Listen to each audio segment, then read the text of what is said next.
ওইটা মাস্টার আসছে, আজকেও গায়ে কাজে দিয়ে দেবো। বাবু আজকে গায়ে কাদা দিয়ে দিয়েছো, খুব ভালো করেছো। এই নাও 100 টাকা, কিছু কিনে খায়ো। কি ব্যাপার মাস্টার মশাই, এর আগে তো অনেক লোককে কাজে দিছি, কেউ তো টাকা দেয়নি, তুমি কেটে টাকা দিলা? দেখো বাবু, সবাই তো টাকা দিতে পারবে না, যারা সরকারি চাকরি করে তারাই টাকা দিতে পারবে। যারা চাকরি করে তারা টাকা দিতে পারবে মাস্টার মশাই? ঠিক আছে, তাহলে কাল থেকে আমি চাকরিওয়ালা লোককে কাজে দেবো।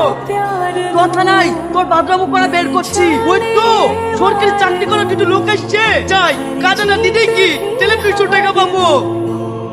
এই ওই অসুখ ছেলেটাকে ধর, পুলিশের গায়ে কাদা দিয়া এইখানে। ও মা গো বাবা গো, টাকা দেওয়ার কথা, টাকা না দিয়ে আমাকে মারতেছে। এই টাকা কিসের রে? আমাদের স্কুলের মাস্টার বলেছে যারা সরকারি চাকরি করে তাদের গায়ে কাদা দিলে টাকা দেবে। মাস্টারে বলে